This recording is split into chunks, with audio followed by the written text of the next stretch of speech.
In the grandiloquent and labyrinthine expanse of the digital agora, Destiny and Turkey Tom, distinguished luminaries of the streaming cosmos, embarked upon an erudite odyssey, unraveling the multifaceted tapestry of turmoil within Ethan Klein's H3H3 podcast fanbase.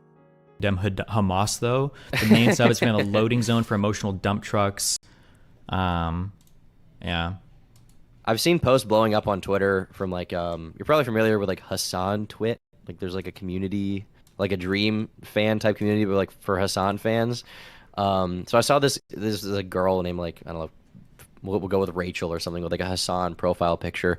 And the post was like, Ethan literally always sucked on this podcast. He's a piece of shit. Hassan is respectful and like nice and like kind and like always fights for the right thing, fights for progressive issues. And it's like, how can you even like compare these two as like saying Hassan is like respectful? Have you seen any clip of Hassan Piker ever? And even beyond that, I see posts claiming that, and I'm not the most informed on this topic, so I could be wrong, but you know, chat will correct me, I'm sure. They're saying that Ethan is parroting IDF talking points. They basically say he's like full on like pro-Israel simp and like never goes. Yeah, even though I think like, Ethan, from what I've seen, he's tried his hardest to be like sympathetic towards Palestinians and Israeli people. Like he's doing his best, but yeah. I feel like Ethan for a while has been like relatively anti-Israel as like a state, like as like a government. Like he's pretty much against like them. He doesn't like the existence of the Israeli state. My impression is he just doesn't like that like civilians are getting like killed, which like anyone should have that opinion. If they're like a reasonable person, like you should, if you hear about like an innocent person who may be living a life comparable to yours getting murdered in a war, like you should probably feel bad for them. But these people don't, because in their eyes, like these guys are unpersoned because they're colonizers, right? Which is like especially hearing that the podcast where they're all like drawn and they're like sitting around with second thought or whatever. The Tankie podcast, yes. So that one where they're like, they're colonizers, so I don't care that they die. Yeah, it's like, I think do they use the term there, settler baby or settler children or something? It's like wild. Yeah, that second thought guy actually got kicked off of Nebula for that. That was insane. That podcast was like, bro, there are on the internet that are seething that these guys can be that mask off in terms of like wishing for the death and destruction of like Jewish people or Israeli people. They're so mad that they could never be that. The Nazis should be seething. They are. They absolutely are, because they got banned on YouTube for way less. Yeah, they've got to hide their anti-Semitism under like 15 different layers of irony. Like, let me tell you, how many ovens does my grandma have, and can she bake enough cookies to actually bake 6 million? Like, this is like the level of crypto fascism that's going on. Meanwhile, lefties are like, well, if you kill an Israeli baby, that's a settler child. I think Hamas should kill them all. And it's like, oh, okay, yeah, based. It's like unbelievable, dude. Holy shit. Yeah, like do you think this is going to be like a wake up moment for like a lot of the audience in terms of like what these people are actually like and what they genuinely believe in or willing to justify, or do you think they're like so brainwashed so far down the alt left pipeline that like there's no saving them? No, I think things like these are the same thing as like Donald Trump getting arrested and charged with more stuff. What happens is there's going to be like an 80% of the fan base that is increasingly radicalized, but 20% is going to get lopped off, I think. So like the people that like them are going to go further and further down whatever hole this is, but there's going to be like these outer rings of fans that start to look around and are like, wait a second, this is really weird. And I think that's starting to happen more and more now, thankfully. So it is nice to see. I also hope we start to we probably never will live in this age. This is actually just going against human nature, but it would be nice to live in an age when content creators don't actively pander to these like large political fan bases and like just repeat what they want for money, basically, and because they know that like if they give the right take, the audience will always be there to support them on any other take they give. Yeah. I especially with like people like Nick, I would say, who probably falls into that category, a little bit of pandering to like the progressive sort of like audience that, you know, exists. That probably comes from like TikTok, because he does a lot of TikTok videos. It would be nice to live in an era where people don't pander to these people, and also where they're willing to, you know, call out their fan base a little bit. I'm less extreme than you are probably on the responsibility for your community thing, but if there are large swaths of your community that believe something that you disagree with, and it's something as crazy as like killing babies is good, there probably should be some kind of like way to deal with that, right? There probably should be some kind of conversation about that, for sure, to get those psychos out of your audience. And I think Ethan's problem is that he prolonged it for way too long. He pushed it off. He pushed it off for the last 2 years. He's been doing leftovers, and now he's come into a position where he's forced into a corner and he has to deal with it. Well, to but be he fair, should have learned his I lesson. don't think Ethan realized, or I think Ethan probably was enjoying that type of rabid fan base for a while. I know people have linked things in the past, but it seems like he was kind of in favor of it when he was like targeting conservatives. He just didn't realize that he'd be next on the. He definitely was. Yeah, he was in favor of it. Even from you probably saw his coverage of that story with the girl who like tried to cancel Fresh and Fit. Oh my God! Yeah, where he's like really trying to goad her. Yeah, like wait, so would you say he's sexually? And even the girl's like, I don't know about that. Yeah. Yeah, and like that kind of thing is what he's been doing for years. And like previously, I don't know if you were like an old head Ethan fan, but I was.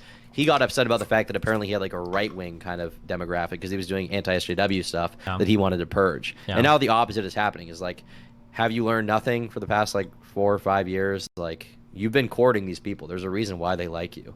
And even Ethan has made crazy comments about people like Ben Shapiro, as you know, which were done in jest. And, I don't want to repeat it on YouTube, even though it was done in jest. But also, like, when you say things like that, obviously you're going to attract that kind of audience that likes that. Or saying stuff like, I think he said something about doing some harm in Roblox to the NRA building. He also said something about the Vatican, I believe, Vatican City, something like that. Oh, and putting Ben Shapiro in like a gas chamber or whatever or something. Yeah. Like what the in Roblox? What the fuck is that? Like why?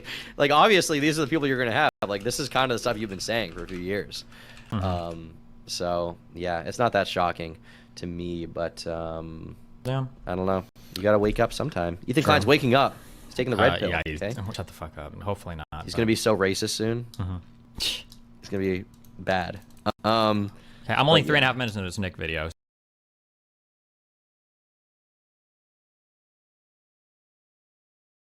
Their conversation, a symphony of intellect and verbosity, plunged into the maelstrom of ideological convolution, where the whims of public sentiment seemed to sway like willow branches in a tempest. At the epicenter of their discourse stood Hasanabi, the enigmatic communist streamer whose gravitational pull seemingly orchestrated the metamorphosis of erstwhile Ethan acolytes into vocal dissenters. Destiny, the sagacious orator, unfurled the paradoxes, ensnaring Hasanabi's aura, peeling back the layers of adulation and censure woven into the fabric of his influence.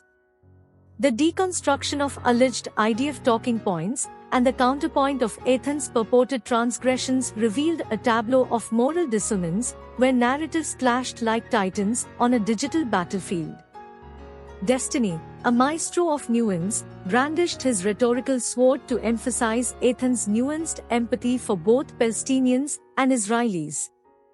The condemnation of dehumanizing Israelis as mere colonizers resonated as a call to eschew reductionist dogmas in favor of a more empathetic discourse.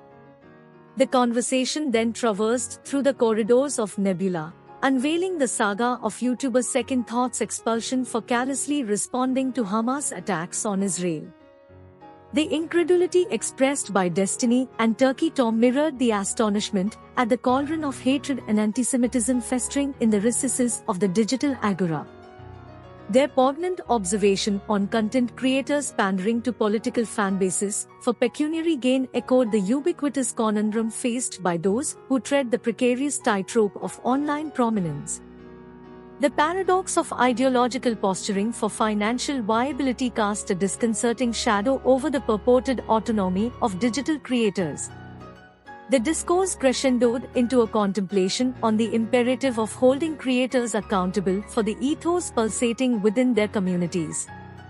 Destiny's introspective acknowledgement of the need to address extremism within his own audience underscored the gravity of this responsibility. The caustic critique of Ethan's handling of the imbroglio hinted at a cyclical irony, a creator ensnared by the very fervor he once harnessed against conservatives.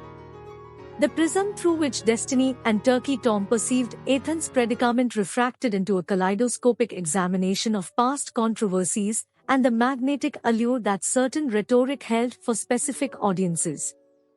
A beacon of hope emerged in the form of Lance, another content creator whose awakening to the perils of extremism became a fervent wish. As the oratorical tapestry unfolded, Destiny's subtle revelation of perusing a Nick video hinted at the potential continuation of this intellectual odyssey. The denouement of their discourse left the digital Colosseum abuzz with the echoes of nuanced contemplation, an ephemeral respite in the ceaseless torrent of online tumult. The profound impact of this conversation lingered, a testament to the enduring power of discourse in shaping the ever-evolving narrative of the digital age. Beyond the immediate contours of their discussion, the labyrinthine landscape of digital interaction sprawled, raising questions about the responsibility of platforms and the dichotomy of free speech versus moderation. The specter of cancel culture, with its capricious judgments and swift condemnations, loomed large, challenging the very foundations of digital expression. The examination of Second Thought's expulsion from Nebula became a prism through which broader discussions about the intersection of content creation, ideological leanings, and the exigencies of financial sustainability unfolded. The digital agora, as Destiny and Tankie illuminated, is a crucible where creators grapple not only with their artistic visions but also with the relentless demands of a capricious and often unforgiving audience. The conversation then pivoted to Destiny's introspection on addressing extremist elements within his own audience. This admission of vulnerability and commitment to fostering a healthier online space underscored the ethical quandaries that creators navigate daily. It opened a window into the oft-overlooked responsibilities and burdens that accompany online influence, hinting at the delicate balance creators must strike between authenticity and appeasement. The caustic critique directed at Ethan for his management of the fanbase fallout became a reflection on the mercurial nature of online fame. Destiny and Tankie's exploration of Ethan's past controversial comments and the notion that he may have cultivated a rabid fanbase, akin to the very conservatives he once targeted, unveiled the cyclical nature of online dynamics. The irony of becoming ensnared in the Web 1 spins resonated as a cautionary tale for those who traverse the digital landscape. In the sprawling panorama of digital discourse, Lance emerged as a symbol of potential redemption, a creator who, in Destiny and Tankie's hopeful gaze, might awaken to the perils of extremism. This aspiration for introspection and growth hinted at the transformative power of genuine self-reflection within the digital space. As the oratorical tapestry unfolded, Destiny's subtle revelation of perusing a Nick video added a tantalizing note of anticipation. The implication of further discussions on related topics fueled the fervor of online communities hungry for intellectual engagement. It underscored the ceaseless nature of the digital dialogue, where conversations cascade and intertwine like tributaries converging into a vast river of ideas. In the final strokes of their discourse, Destiny and Tankie left the audience with a sense of lingering contemplation, the resonance of their words echoing beyond the confines of the digital Colosseum. The profound impact of this conversation served as a testament to the enduring power of discourse in shaping the ever-evolving narrative of the digital age.